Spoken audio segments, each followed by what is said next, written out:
You're listening to the Jay Bird Watching Podcast, the official podcast of jaysjournal.com and fansided.com, where we discuss all things Toronto Blue Jays baseball. We'll talk about news, rumors, and game recaps. So whether you're a diehard fan or just getting started with the team, this is the podcast for you. Here's your host, Craig Borden, with co-hosts Jason Lyons and me, Ken Alfred. You're listening to the Jay Bird Watching Podcast. Holy shnikes, Blue Jays fans. What a crazy week in Blue Jays baseball it has been. I am your host of Jay Bird Watching, Craig Borden. Jason Lyons joining me this evening. Jason, how things out your way on the West Coast? Beautiful day out here today. It's been a tumultuous week. Yesterday, we had pretty much any piece of weather you could possibly have thrown at us. We had snow, we had hail, we had rain, thunder, and lightning. So wow. Nice to see the sun come out today. It's supposed to be a couple of more spring-like days as we get our baseball rolling in Lynn Valley here. And, as we all know, baseball is rolling heavily forwards, on the global scale, and no shortage of things to chat about. Yeah, and especially in Blue Jays land, we have no shortage because I'm sure many people might be in the same boat as you and I, Jason, and where we're really trying to evaluate this team after, now 11 games as we're gearing up for Game 12 this evening against the Detroit Tigers on Vladdy Bobblehead Day. Good luck, Ken, just saying. Ken happens to be at the ball game tonight. That's why it's down to a two-man skeleton crew today, and I'm sure the rest of the people wondering where Ari Shapiro might be. Ari is stuck at work. So here we are. So we're going to have a few beers. We're going to hang out and we're going to talk some Blue Jays baseball on the official podcast at jaysjournal.com, your Blue Jays Barroom Chat. So make sure you join us on those comment boards. I see you all coming in already. Please message us and let us know what's going on so we can chit chat about what you specifically would like to talk about in Blue Jays baseball. So Jason, this team starts off the year 6-10. Out of 10 games, 6-4. Sorry, dyslexic. Haven't had enough beer to get into my rhythm yet. Right. So how much fun are you having with it? What should be a successful road trip right now? Well, I mean, for me, I watched every game, not in completion, but I certainly watched all the Jays in 30s that I couldn't see. I mean, exciting baseball. Holy mano. It's one of those things to harken back to the days of what doesn't matter how many we get down, we're going to go up. Correct. And I think that the pitchers for the first little while can sort of rely on that. They can rely on the team hitting them out of their issues. But I don't know if any of us on this or any other cast or any other at all, Blue Jays supporting cast thought that the pitching was going to be our biggest issue.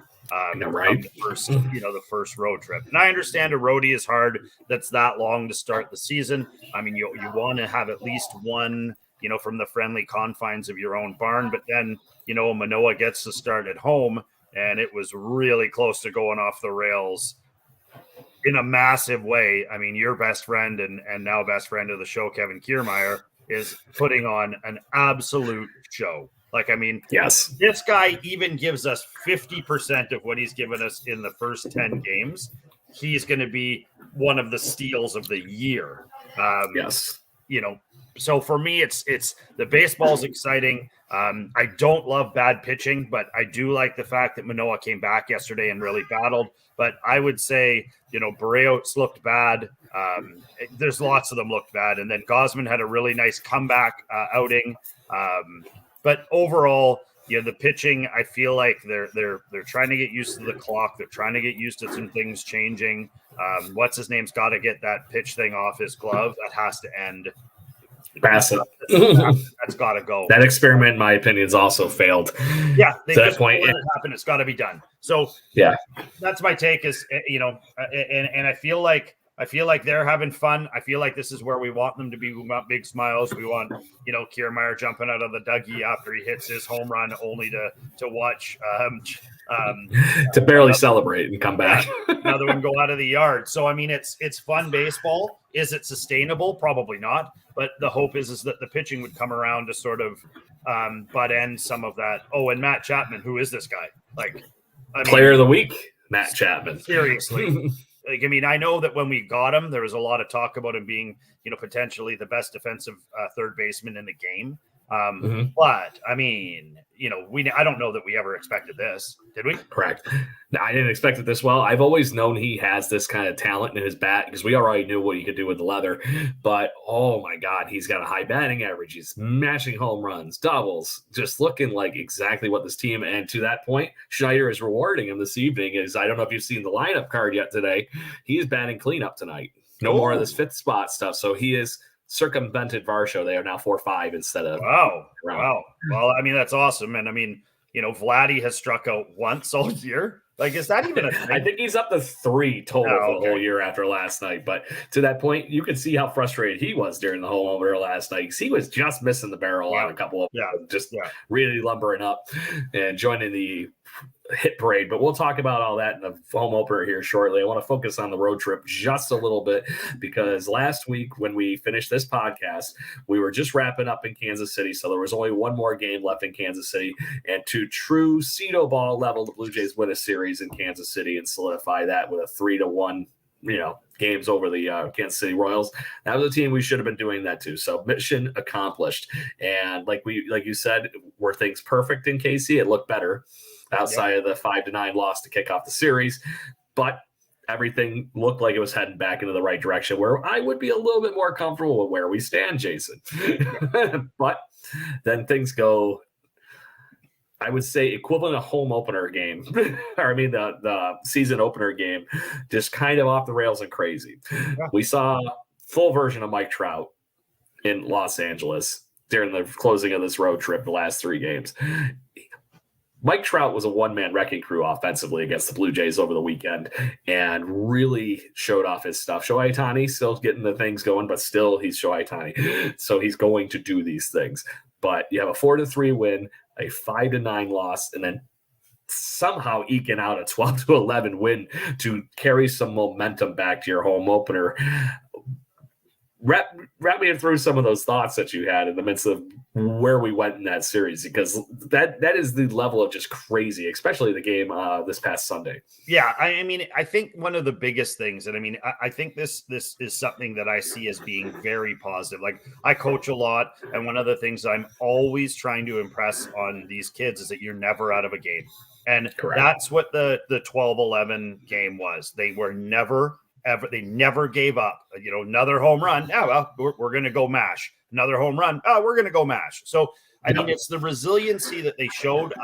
Just watching that game and watching it go along and watching nobody hanging their heads, even the pitchers that were getting smashed up, they weren't coming to the bench and hanging their heads and kicking rocks and throwing things over. They came in, they looked like they had a positive out, and you could see they were talking. And I think this speaks hugely to something that I mentioned last week, which is Don Mattingly. And I don't know if you've watched how often Don Mattingly is going and talking up and down the bench. And when Chapman hit that home run, the grand slam, he comes in, he does his high fives, and he immediately goes up and puts his arms on the bar like this, right beside Mattingly, and they're just like this. I mean, chirp, back and forth. He man. is sucking.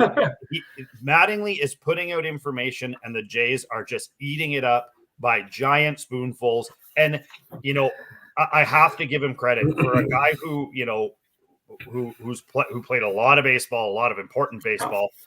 Sometimes that doesn't translate. Like, I find baseball players certainly translate into much better coaches than hockey players do. Like there's been the Gretzky experiment and a few others that really haven't worked out very well. But you take a guy like Don Mattingly, who's an amazing baseball player, and you just watch him sit there, like the old man on the hill. And when the young bucks come in, he's got nothing but something to say to them every time. And I also think, one of the other things I noticed is that, Vladdy's talking more, Bo's talking more, and you can see it on the bench and communication. I don't know if you saw the game the other day, but the ball that was hit over Bo's head that Varsho caught. I mean, you could hear Kiermaier, you could hear Varsho, you could hear Bo, and then you could hear other players saying off, or, da. And so communication is key. Yeah. And at that high of a level, to have the communication that they have, I mean, it's so important to be able to communicate like that. And I feel like that's what they've been doing to get those wins. Now the losses have been weird.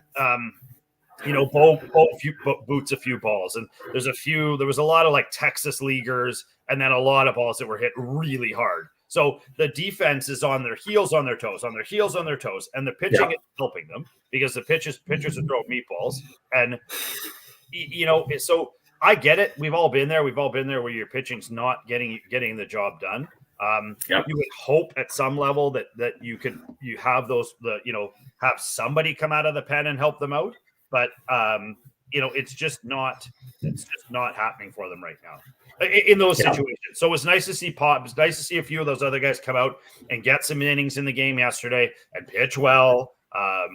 Today I think it'll be telltale to see what happens in the early going, to see how the bullpen reacts, because I feel like they've got the nerves out now and they're ready to go. So hopefully that's what's happening. Yeah. And then with Gossman on the mound tonight, you would hope that, he could right the ship a little bit. There weren't, with everything that did go wrong last night, it didn't go as wrong as it could have been. Right. So, because that could have been a really bad game to the point where they ended up wasting the whole bullpen and had nobody left tonight. Right. And if it's a close game, Romano didn't pitch last night. So there is that. So, but again, like I said, we'll get into that. Manoah, last night battled. He did, after the first inning, he was down on himself. You could see it. He had his arm wrapped up, and he wouldn't talk to anybody. And then as he started getting those corners, and as he started getting some pitches, and as he got guys chasing his off speed stuff off the plate, his confidence comes back around. And I mean, it's hard for guys who pitch. There were a couple of pitches even there. It literally looked like he was, and you being a little league coach, you see this kids get out of their situation a little bit and they try to throw darts. They're throwing it like this more than they're actually getting their whole motion and throwing the damn ball. So there was a couple pitches that I saw him throwing like that. And I'm like, oh no, that's what's going on. It was a pure mechanical meltdown there for that inning. And you could see it was going on. And to that point, I'm surprised they stuck with him, but that's the confidence they have in Manoah. And to that point, I'm very glad they did, because you did see some things go in the right direction there to not end on a bad note. Yeah, for sure. And I mean, because it ended almost on a bad note, because that last out he threw was about maybe that far away from being a home run, but that's why you stopped it. And he was around 100 pitches anyway. It was needed. At some point, you have to rely on your fielders, and the Jays have an insane defense. And I think that just like you said, when the pitchers get out of their own heads, and they just realize that if I can just create ground balls, I'm 9/10 of the way there, because my infield is going to get me out of most situations. Keep the ball out of the air unless you can keep it in the yard, but that's been their problem. They haven't been able to keep it in the yard. When they make a mistake, it's not it's not up, it's not away, it's right down Main Street, and they're very hittable pitches, and the opposition is proving, especially Mike Trout, when you throw one down Main Street, you better prepare to go pick it up out of the bleachers. Holy, is he good? Oh my God, he is. If you've seen that movie, The Zoolander, he is so hot right now. He is. He's the Hansel of baseball right now. Exactly. So, but to that point, I think we actually have the actual reigning Hansel of the week is Matt Chapman, and let's talk Matt Chapman, who is the Major League Baseball Player of the Week offensively. Crazy Major League Baseball week was we had previewed a little bit to Matt Chapman doing everything he humanly possibly can, and to say he's the standout after a week of Blue Jays offense, which has been insanely good. We are in, outside of home runs, in the top 10 of every offensive category in Major League Baseball right now. And funny enough, this has got to be a first. We are leading the majors in batting average right now. Yeah, I know. And I mean, at 283, some of those games, nuts. Some of those games have been so nuts where, like Barshow and Kiermaier and Vladdy, they're going 3 for 4 and you don't even notice it. Like at the end 5 of the for game, 6 for George Springer on opening night. You're looking at the stat line and you're like, wait a second, he got on 6 times, and you're like, or 5 times or 4 times. What? And I believe my exact quote of a few weeks ago during, I think it was actually during the 12-11 win, was Kevin Kiermaier has 4 RBIs. What year is this? Yeah. So it was that kind of level of fun. But to that point, Matt Chapman looks like he's playing freaking MLB The Show right now, video game level of production, and then not to mention doing it with the leather too. So very good stuff.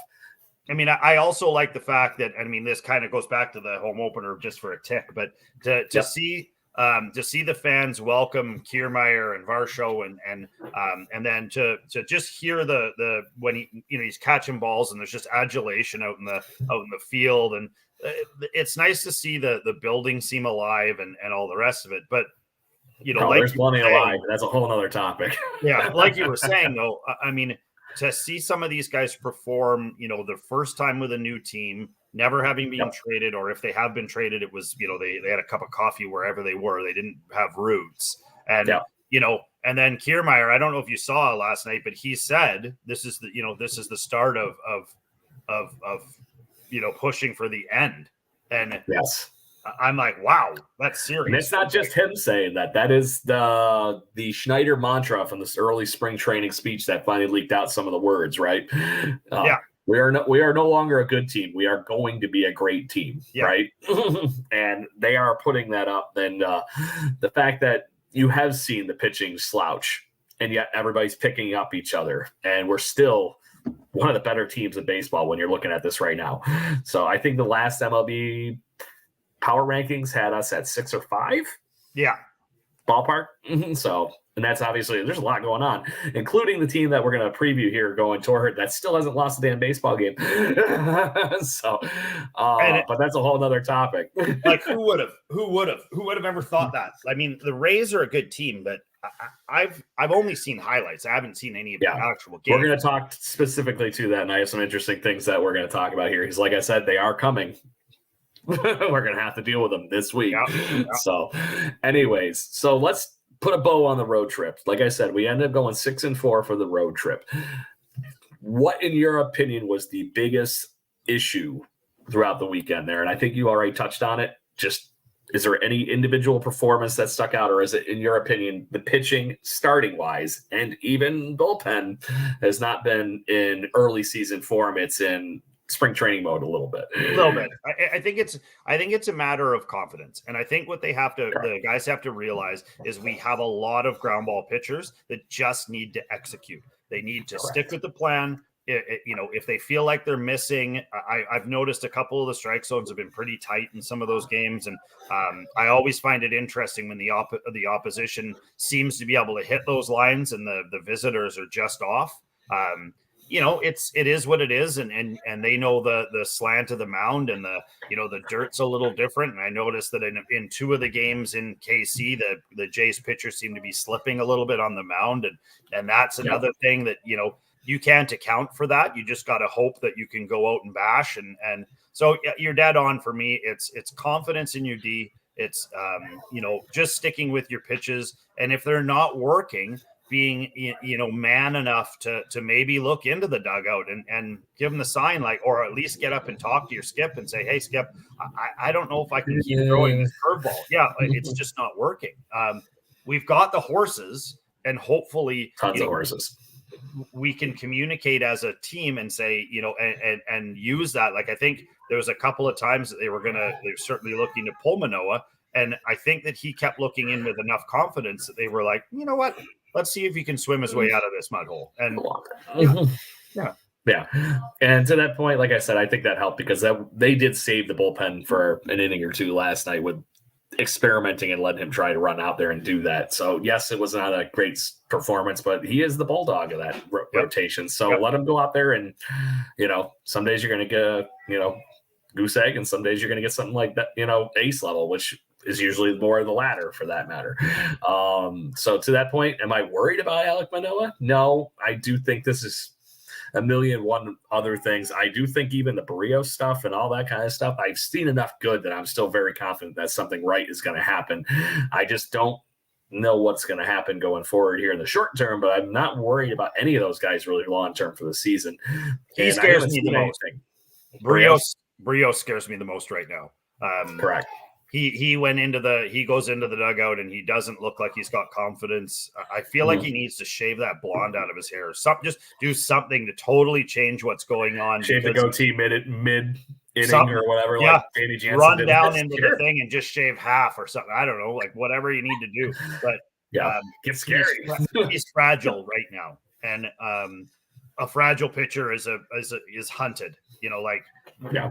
when you're walking to the box and you look at that guy and he's kind of looking left and right and he's like, you can see him. I can't get a strike call. Yeah. Da, da, da, da. You're just ready to hunt. Like you are ready to feast because he's going to throw you a bad pitch in that mix or he's going to walk you, Yeah.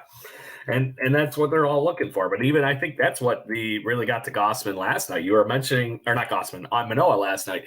The close calls weren't going his way. Things happened, and the Tigers were sitting, waiting for the perfect pitch. They were chasing nothing for the first 3 innings. Except the first inning. The first inning, they chased everything. Correct. And they locked it down. And which is saying a lot for a young team like, especially when you have Almago on the team, Javi Baez swings at everything. Everything. So I still think that's his biggest downfall to his game. I really do, but that's a whole nother argument. But anyways, I do want to point out one other thing. Like I said, we go 6-4 for the road trip, but it could have been a ton worse, Jason. We had 3 comebacks during that. The Blue Jays are leading Major League Baseball in comebacks already. It's for being a mere 11 games into the season. That doesn't terribly excite me. No, but it does. For me, the one thing that it does do, and I spoke about this earlier, is the resiliency. You have to have resiliency in the game of baseball. You are going to give up big innings. You're going to give up innings where just nothing goes right. And it doesn't matter what you do, you can't put a plug in it. You have to be able to put that, compartmentalize it, walk away from it, and move on to the next inning. And I feel like for the Jays, this is a long ass season. And, to be able to take a game, game 3, game 4 of the season, when you're 30, 40, 50 games in, and have your skip pull out the tape and be like, guys, look at this. This is when you barely knew each other. This is when, you guys weren't down on your fundamentals, that you guys just went and played raw baseball, and you were able to beat, you're able to come back from this deficit. So, I mean, it's a super positive thing going forwards, but I get what you're saying with the. Oh, yeah. I love that they had the tools to dig out of that hole, but why did you take it in the first place? That's what scares me. You know what I mean? But to that point, on the flip side of the coin of this whole thing, let's talk the good from the road trip. And I'm going to throw this one out here first. The Blue Jays are leading Major League Baseball in defensive run saves with 13 already this season. And that is for all these wonderful pieces we were just talking about. The KK up the middle, Springer playing an awesome right field, Dalton Varsho playing left and acting like a center fielder and just being something ungodly amazing. The diving catches, all the good stuff going up the middle. There haven't been a ton of errors outside of what I would say Bo Bichette norms. Right. But that's besides the point. But everything is working perfectly. And then last night, stolen base opportunity. I thought when he took off against Kirk that was an easy stolen base. Kirk gunned him down. Yeah. And it looked awesome.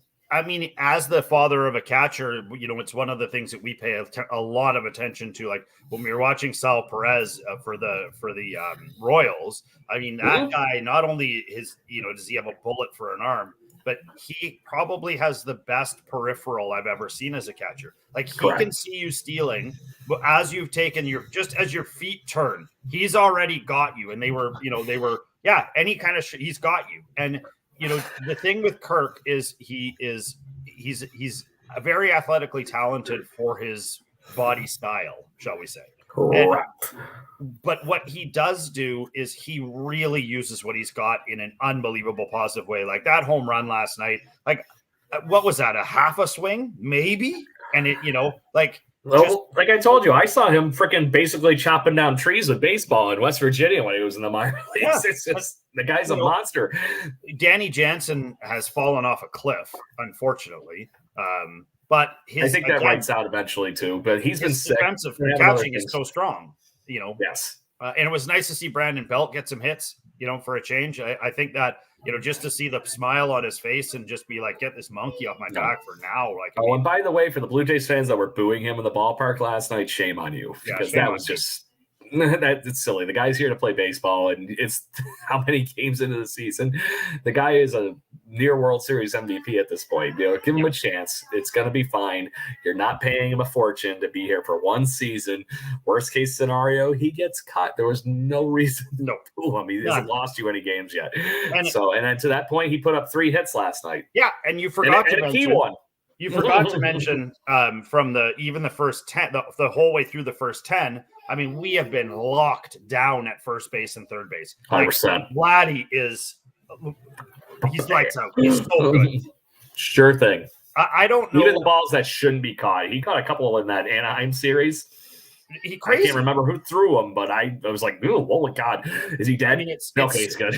It's so nice to see, and to see him get his Gold Glove and then make 2 really good plays in that game too. Like anything that's hit close to him, he's getting, and he's beating fast guys to first, which is, but then Chapman, I feel like he made that one. I don't think you'd call it an error. He just didn't get to the ball, but you could see him after, like he looked and he's like, you try and hit one by me again, and I'm gonna smoke you. I'm gonna smoke you. And so I dare you. Yeah, I dare you. Double dog dare you.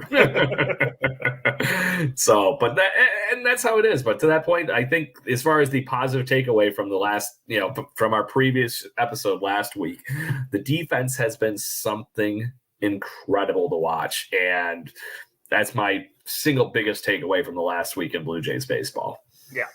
Unbelievable. And if they can keep it up, even at a 75% level, in 2 months from now, 3 months from now, that is so huge when you get into the 6th, 7th inning of a game and you've got a tired reliever and, it's a long road trip and you just need 3 on the ground, and you have to be able to count on all of your infielders to make those plays. You have to be able to count on your outfielders if the ball's hit anywhere near them to make a play on it.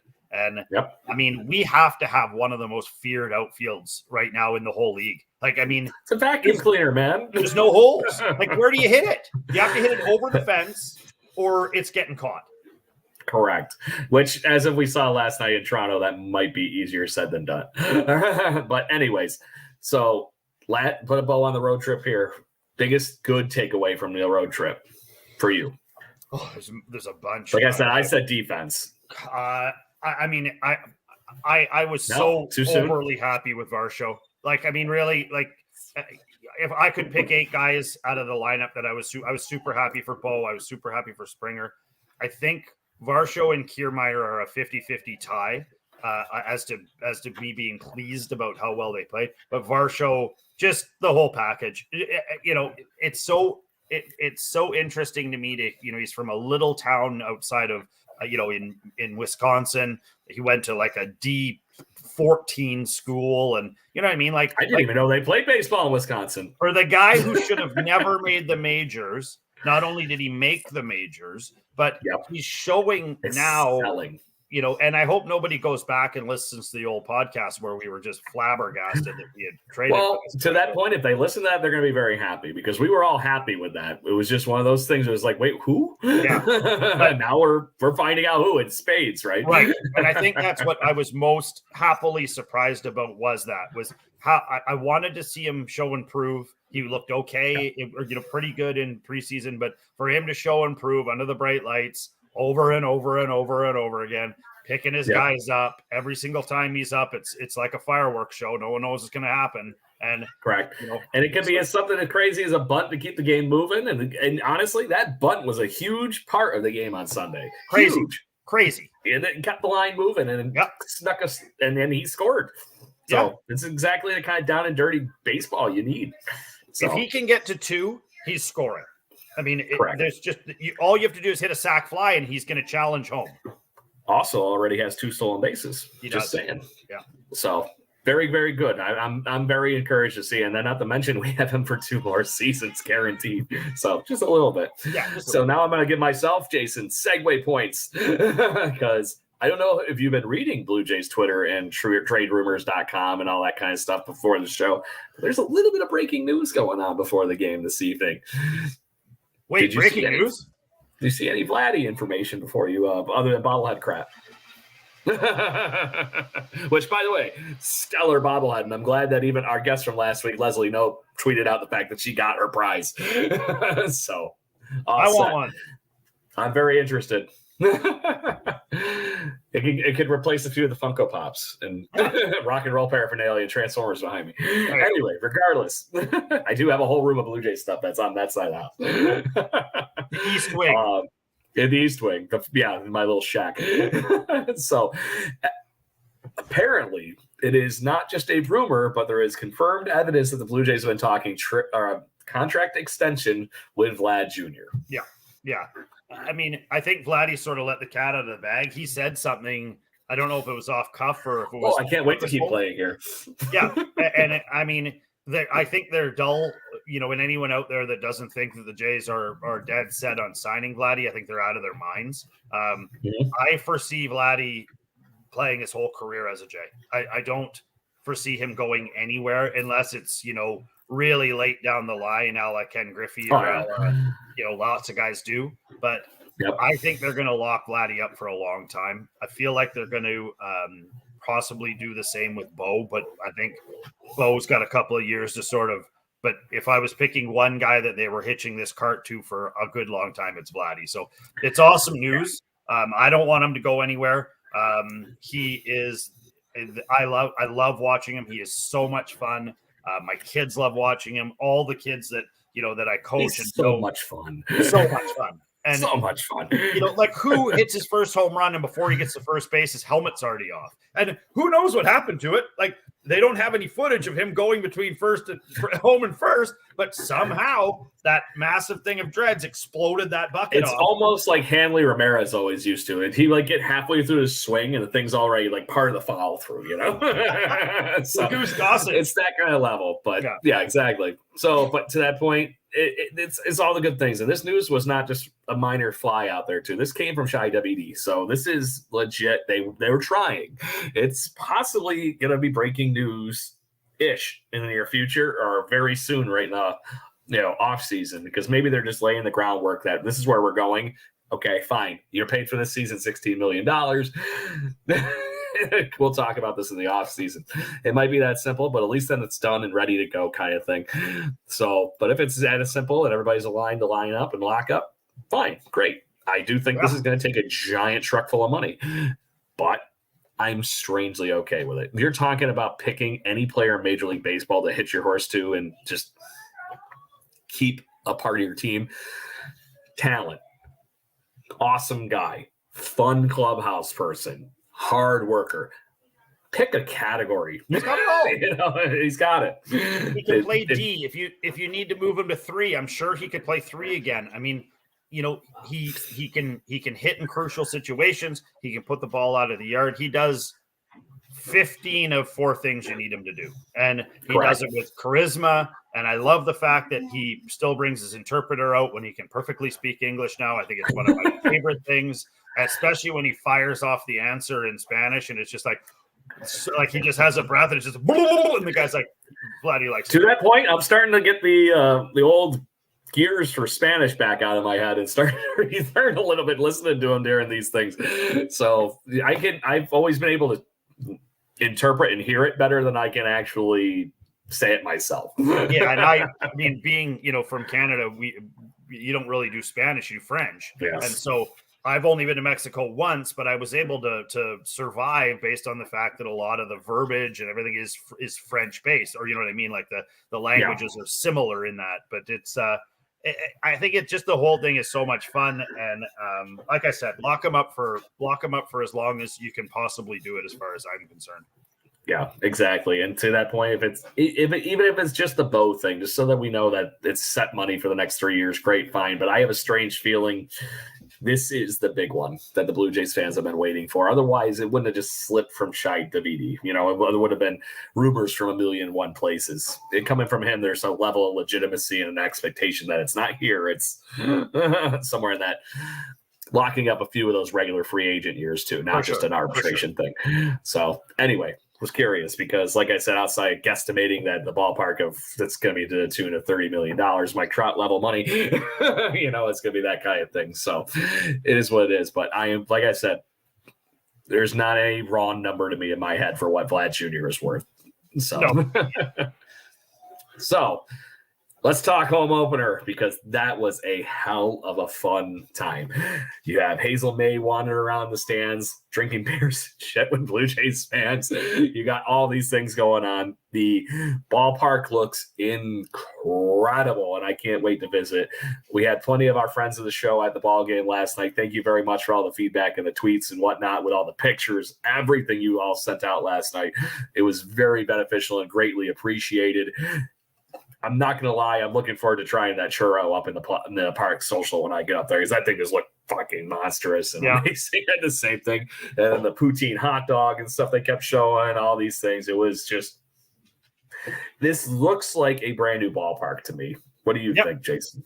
Well, I mean, I think the biggest thing that I saw last night, I mean, the home opener was great. The opening, I don't know if you got to watch the opening video and all that stuff. I thought it was a very good one. Sometimes they can drag on and be a little goofy. The crime dog was there. The crime dog stuff was unbelievable. It was so much fun to watch that. And to, like, I was always a Fred McGriff guy. And, you think back when you're sort of going through your mental Rolodex of as they were talking about it. And I was like, oh, yeah, he did do that. Oh, yeah, he did do that. Oh, yeah, he did do that. And you're like, wow. And to that point, my first man crush as far as a baseball player goes. So that was too easy to see Fred McGriff come out and throw out the first pitch. And then the fact that you see Vlad asking him for an autograph. Yeah, I mean, it's like, oh, my God. It's like passing of the torch level stuff. And the other thing that I thought was super cool, for Jays fans, I mean, it's not going to affect me in any way, because I won't be, I'll maybe go there once this year, hopefully. Yeah. But I just noticed that the sight lines, if you saw the pictures from previous to now, the sight lines in the home run area and even some of the side areas are widely improved. And so you can even be, and this is something I've noticed in a few parks I've been to, like Atlanta has unbelievable sight lines. Like if you get up and you want to get a beer and you want to walk and look, you can see the field there's no point where you're walking through somewhere and you can't see what's happening. Seattle's very good for it too. It's a stadium where if you want to walk, you can still watch the whole game as it's going. You can stop. You can put your arms up. You do all that stuff. Yeah, so I feel like there's all these nice convenience pit stop areas. Yes, and I feel like they really killed it with that. The one thing that I found really disappointing last night about the game was the anthem. It was not good. Yeah, I can say that. And how about Kiermaier? Did you hear him in the post game inty? And he goes, the Canadian national anthem could be the best anthem I've ever heard. He's like. He goes, I remember the first time I heard it, and he's like, it sucked me in, and every time I hear it, I get goosebumps. And I mean, it's just to say this: I'm an American that comes up to how many baseball games a year and does a podcast that I started from Toronto Blue Jays baseball. To that point, it was one of those things that I remember my first time when I was a kid going up there, and I'm going, wait a minute, hold on, their anthem's like awesome sounding, and ours is about war. It's interesting. If you ever want to get out of that association, so I can hear where he's going. Yeah, if you ever want to get off on a rant with that one, the American national anthem is actually a British fighting song. It has zero things to do with America or anything like that. And it's funny how much America wants to distance themselves from Britain or any of that part of American history. And yet, you mean like that giant FU that we did? Yeah. So I find that interesting. Like Colin Kaepernick gets blackballed for kneeling, for the anthem, but yet it's not even really a song. Anyways, that's all another conversation. But anyway, to that point, like I see what he's talking about though, because like I said, it's one of those things that you don't, as somebody that isn't in Canada all that often, like a player there for this kind of thing, it's one of those things you're not expecting to suck you into the Canadian culture, but it totally does 100%. So, and then otherwise, I mean, I thought, like you said, I felt like it was a rebirth for the venue. It looked to me, and it'd be interesting to find out from like Leslie or anybody else who was there, sort of what the vibe was. It seemed like it was really hype, and then it got kind of low, and then it got exciting again. And then, I mean, home runs are awesome. Back-to-back home runs are even better. Yes, but it just seemed like the Jays were feeding off of that. I think that they could have got down 10 in that first inning, and I still think they might have won. The momentum train was there. Just kudos to Toronto fans. Built back up. I feel like they filled that place, and I felt like there was energy. Let's hope that game 78 at 1:00 on a Wednesday It's at just least as they good. can get some bodies in the building. Speaking of which, I'm going to the Vancouver Canadians on Friday at beautiful Nat Bailey Stadium. Yeah, there you go. I cannot wait to go. I'm so excited. Yep. I got to really reach out to my friend. I didn't realize that my friend Tyler Zickel is actually their announcer now. Yeah, so he used is. to be the New Hampshire. He used to be the New Hampshire Fisher Cats, and that's where I met him. So if you're looking for something, Jason, drop a line with my name on him and see what happens. So he's a good guy. He's really fun. I met him when he was doing like the basically the sumo wrestling race and whatnot at the what is it? Northeastern Dental Stadium is what they call the one in New Hampshire. Because why not? Yeah, why not? So, but to that point, he's a great guy. Super shout out to Tyler as far as the promotion, I guess, because to that point, he went from a venue that clearly pulls enough people, but to something that's constantly sold out, like Nat Bailey is perfect, Yeah, and his personality will carry away perfect. Watch my Twitter. I'll try, and the seats that I'm in are literally as close as I am to this right here. That's the on deck circle, and so nothing but conversation with these guys. And there's a lot of them that are super fun, and I'll try and get some good funny pictures and stuff like that and throw them there up you on. go. I'm trying to twit more. Is that what it is? Tweet. Trying to tweet more. I guess we got a whole other conversation of things I have for you on that front. If you're going to start playing around with things, I'll give you a better soapbox to stand on. There you go. So, anyways, let's talk and wrap around the home opener as far as the content of the game to finish the game or our show off here. We got about 15 minutes before I know you got to run. So, anyways, Blue Jays do dig the hole, come back, had the most home runs hit by the Blue Jays in a home opener ever last night. Impressive, to say the least. Yeah, and I mean, it's not like the pitching was poor. They were hitting good pitches. Yes. They did it all game. Detroit's pitching for the whole game was pretty good.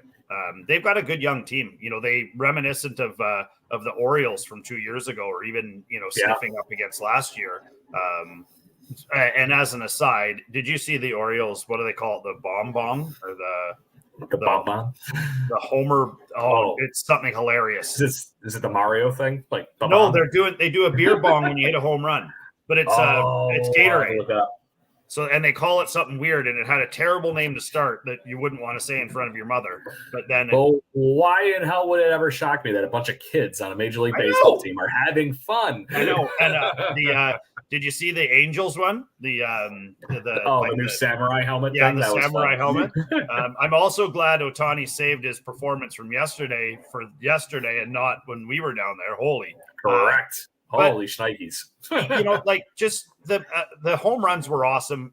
But I felt like the Jays hit with confidence the entire game. And even like to your point earlier, like Vladdy missed 2. And the second one that he missed, you could hear him scream. Like as soon as he hit it, he was like, yeah. And I like that. I like that he's angry about knowing that he missed that pitch. Now, you shouldn't do that twice in a game. If you've missed 2 pitches like that in a game, then you need to adjust. And Vladdy's a good enough hitter that he should adjust.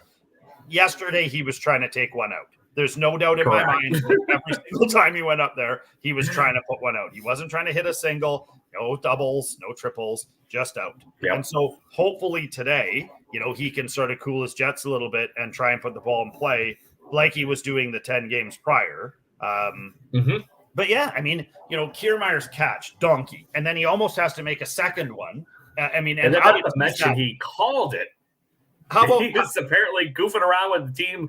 How many games do you think it takes me before I make a catch over that wall? It didn't even take him 2 innings. And how about the second one that was hit out there deep? Did you see when he's going back like this? He's going back and he makes it like this, like he was going to have to go again, and then just kind of like. So good.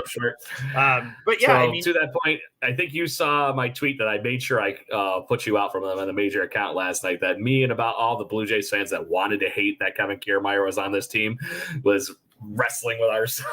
Yeah, kind of goofing around. So I believe I used because I basically had Chris Farley night because I made a stupid joke early in the evening, really early in the ball game, that I just did nothing but Chris Farley gifs for the whole game while I live tweeted the game. I was gonna, after the first inning, I was gonna put that one up of Will Ferrell when he's in the in Ron Burgundy, when he's in the phone booth, when he's in a glass cage of emotion. That's a good one too. But you're right. I got to step my game up on Twitter. We're gonna goof around with that guy's stuff too, because apparently I got good feedback on our poll. People like my stupid rants, so I'll put a poll up another time for a pick a category out of these ones, and I'll just go nuts with a certain movie or character or person, whatever it might be. See what kind of clever fun we can figure out. But to that point, it's good stuff. But to that, we had a great home opener. Awesome ballpark, buzz around the team, buzz around the venue, everything. Even Ross Atkins and Shapiro were completely head over heels. And these are guys that were planning it. They couldn't imagine it. Shapiro was talking about during his interview during the game that he was impressed that when everybody showed up for batting practice, nobody cared about the regular everyday seats down in the bowl. They were all out in the outfield on every level, just watching and getting their seats ready. So that's a new environment, an awesome thing. I cannot wait till we get to host an all-star game again. I would think it would be close. I think those changes have probably made it now that if anybody from Major League Baseball watched any of that game last night, they know now that that's a spot where you're going to, you can get max people in there. Yeah. You're going to have, you probably have an extra 2,000 or 3,000. What did they say? It's 1,800 or something they've added. They said they got 42,000 people in the ballpark last night. So wow. That's awesome. I think they consider anything above a 41 is what they were saying. It was supposed to be under 42.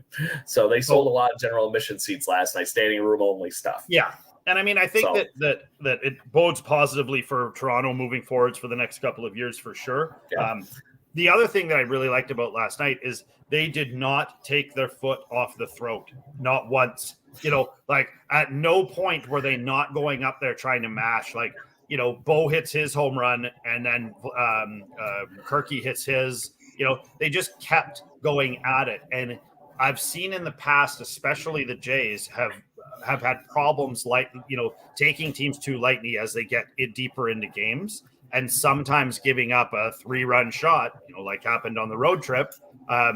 And they're back at square one, or they're up by 1, or they're down by 2. And it's like, guys, all you had to do was work hard for one more inning, and this thing was completely out of reach, or at least so far out of reach that it wasn't, that it wasn't attainable anymore for the other team. But and that's exactly it. It was really good.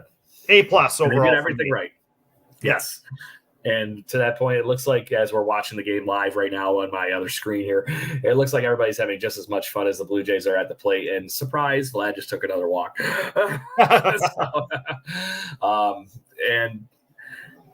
I just, like I said, you had a good team, and now you're throwing this level of excitement and craziness on top of it with a new ballpark. And finally, especially after all the years of not being allowed to be in the ballpark, you have everybody back in the ballpark doing everything like this, and the fact that they have it just reeks of class and awesomeness for this, and it was well overdue. And I'm glad that it didn't take a little long for this renovation to finally, get legs, give us an idea, and all these things that we finally saw over the last year and a half here. Yes, but it happened, and I couldn't be happier with what it's going. And mind you, I haven't been there like most Blue Jays fans. And it just, everything I've been hearing from all of our friends and everything like that, it just is just stellar and perfect. Yeah, I can't wait. I'm really, really, really hoping. You know what? I'll be honest with you. I'm hoping to be able to go in a number of months after we've done some damage all summer long. Like I said, you're going to let me know, and I'm going to make a special road trip to meet you and the family in person, not just this shit. If we, he's on his horse. If we go to regionals and all that other stuff, if we go to nationals, they're in Regina, and that'll be a lot of fun. And so, for me, it's, the goal is to hopefully take the whole family out there later on in the summer, or even, into September. But I think I want to buy those tickets now. Yeah, I know. I got a buddy who has season tickets, so I know that I can raffle 2 of them and then go switch them for 4 usually. So there you go. Good stuff. So anyways, before we wrap things up, I do want to talk a couple of quick things because not only the Blue Jays off to a hell of a start, but there is some really good Buffalo Bisons and minor league players off to insanely good starts. And one of those gentlemen was somebody the Blue Jays fans got a chance to see, but never really actually get a chance to hit. And Nathan Lucas. Mind you, he's been down in Buffalo for only a few games, but he has been raking since he came back down to Buffalo, including a game-winning hit the other night. Awesome stuff. Nate Pearson, insanely talented right now, looking perfect for a bullpen guy.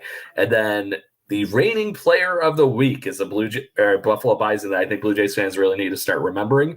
I'm just going to be this person. He's from Rochester. He's been playing here.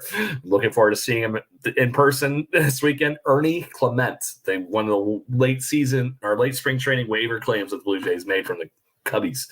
So he won the player of the week this past week in the minor leagues for the Bisons. So I knew nothing about him, and I took a look, and I mean, you know, what a great steal, by the way. That's a great steal for the Bisons and for the Jays. You know, I find it interesting that, you know, Lukes was so close to making the team, and no letdown, eh? Like, he's just going to go down there and he's going to smash until somebody says, you know what, we're going to give this kid a chance. You're going to come up and you're going to play. And so he did make the team, Jason. We just didn't get a chance to really see him play because he pinch ran a few times. He scored a run. So he's got his first major league scored run, but he never really got a plate appearance in. Yeah. And the guy is crazy contact baseball driven at the plate. So I look forward to seeing what he gets, because he could be a guy that somehow factors in going on here and could easily be the Ramil Tapia guy from last year. Don't know what to think of the Jordan Luplow experiment. We'll see. I get it. He's a major league ready guy, quote unquote. Yeah. I'll see where it goes. It just seemed really weird to me that they did all that juggling around of everything, and then they had a chance to even send Luplow to the minor leagues, and all of a sudden he's a Blue Jay, and they moved everything around. It was odd to me. I just thought Lucas made sense at that point, but what do I know? Yeah, everything else seems to be perfectly written in gold and stone and everything at this point for the Blue Jays. So I'm not going to argue with it. Everything else is turned to gold. So anyways, it's that time of the evening where we finish the show, sir, with the picks to click. So, so let's really quick. I'm going to lay down some ground rules that you might not know that I was going to keep carrying on. And I wasn't expecting us to be two people short, but seeing our guest ducked out for work reasons, the guest pick from last week carries over to this week, regardless of a win or a loss. So last week, Leslie Nope picked Dalton Varsho, so that pick carries over, so he's off the board. And I'm just going to be this person, seeing that our host Ken is not with us this evening, and I'm trying to send him some good juju to get in his Vlad bobblehead, so I'm just going to pencil in Vlad for him tonight. But I had Vlad last week, didn't I? I did. You had him the week before. So no, you didn't. I take that back. Nobody picked him. I'm the only one that's picked Vlad so far. There you go. Weird. Yeah. So anyway, let's talk last week before we get you and I to put picks in for this coming week, and we'll preview the next series here. Last week, like I said, it was Dalton Varsho for the guest spot. Kevin Kiermaier was Ken's pick. You had Whit Merrifield, and then I had Vladdy. That sounds backwards. I feel like I picked Vladdy. Did I write this down wrong? I think I did. I think I had Merrifield, so I lose. And honestly, I don't think I can get around Ken for the second week with KK. Yeah. Because I feel like he's early season running away with it right now. Yeah, he's got 2 damn wins already. This isn't fair. And I just gave him Vlad, so I'm really sealing my fate and yours. Son of a well, what do you do? So anyways, you pick first, sir, and then like I said, we're going to really quickly dive through the week, because the Blue Jays, not only are our picks going to be locked in here for the following week, we will be finishing the series against the Rays. Finish the series against Tigers. Then we have the Rays coming to town, which, like I said, up to tonight, at the time of this recording, at 7:27 Eastern time on Wednesday evening, they have not lost a game yet this season. Then we have, before our next show, we'll have 2 games at Houston. So that's what we get to go through this week. Who stands out in those series for you? Well, I mean, is his name Alvarez? Is that the guy that just keeps clanging and banging for Houston? Oh, for the Houston, yeah. But like I said, this is a picks a click for the Blue Jays, so that's a okay. proposition. So my pick for the Jays for the week coming, I'm gonna go with my son's doppelganger in Bo Bichette. There it is, and hopefully for you, Jason, Bo knows how to, solidify your pick to click. Yeah, come on, Bo. Jeez Louise. Jeez Louise. So to that point, I've had 2 crummy picks the last 2 weeks. I think I'm just going to go with the rating AL MVP of the week kind of person, and I'm going to go with Chatman and see what happens. Yeah.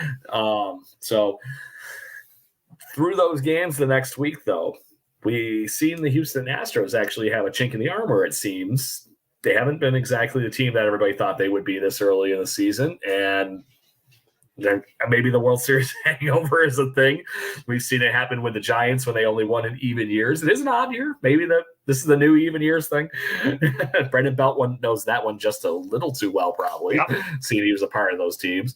But what do you think as far as do you think we are able to take the Rays to school this week and end this winning streak if they are finally, because to the point, the Rays have had the easiest schedule in Major League Baseball to start the season, and which is what many are pointing that to. I think that the Jays at least take one. I feel like I feel like the Rays are going to lose one, they'll win another, and then they're going to have a tumble for a bit. They're going to, they'll go like 2-6 or 7, something like that. They can't continue the way that they're going. The Jays are strong enough. Kiermaier could be the kryptonite, going back and just sort of messing with their mojo and knowing the team so well, he can talk about all kinds of little parts that help out. And the other cheat sheet. Yeah, if that happens, going into Houston's a good team. They're always going to be a tough battle. So I think that the Jays, they're going to come out of the next, 6 games, 3-3. Yeah. So I feel like they're going to be 1 game above 500 coming out of the. Yes. I don't mean the record. I mean the record for these 6 is going to be 1 above. Correct. So what count tonight is, do you think the Blue Jays are taking these last 2 games against the Tigers, or do you think for a so, sweeper? Yeah. Okay. I think they're going to sweep them. Yeah. Yeah, I tend to agree with you on that, but I'm going to throw this end on it. I unfortunately think that the Astros are going to wake the shit up by the time we get back to Houston, and the Rays are going to finally run into a team that has their number with an offense that can actually hit their pitching. Yeah. So I think we take 2. I think we take 2 out of 3 against them. Which, if you check your Blue Jays history, to play Cito ball is to win series. And then you means you're a playoff team. Yep. So I do think that that's the Blue Jays' name of the game still. And to that point, I think that they finally are the ones that put a little bit of roadblock in the Rays. Because like I said, they've been playing the Tigers and all these other teams like that aren't going to hit the ball all year. So, and they're not the uprise Pirates, things like that. So yeah. I do think that there's something going in. Are the Rays going to be a pain in the ass all season? Of course, because that's the Rays baseball motto. But I do think that we find a way to put a roadblock on them. And then the Astros are the teams that will, unfortunately, I think that might be our series loss there. So, all right, Jason, is there anything else you would like to talk out before we sign off? Not a thing, ding-a-ling. So anyways, Blue Jays fans, make sure you join us each week here on Jaybird Watching. We are the official podcast of jaysjournal.com, part of the fan-sided network of websites and podcasts. So make sure you join us and have a good time here. We are recording live every week, Wednesdays at 7:00 Eastern. I know we snuck a little early this evening so we could get Jason out on time to baseball practice, and we're going to go there. Big game. Yeah, there it is. Big game tonight. Big game, not practice. I'm sorry. So on that note, you can find us on YouTube. Please hit those subscribe buttons so we can continue to get you further content. And we might have a few surprises coming in the near future for you that might give you some more random Jaybird Watching fun here. And we'll see what happens. Also, if you don't get the live shows, make sure you listen to us on wherever you can get your podcasting pleasures from, whether that's Apple Podcasts, Google Podcasts, Spotify, so on and so forth. So on that note, Blue Jays fans, I hope you have a great week, and we will see you next week. Blue Jays fans, ready to go? 1, 2, 3. Woo! Let's go Blue Jays. And just to say, I love having Caitlin Joseph in the actual spot.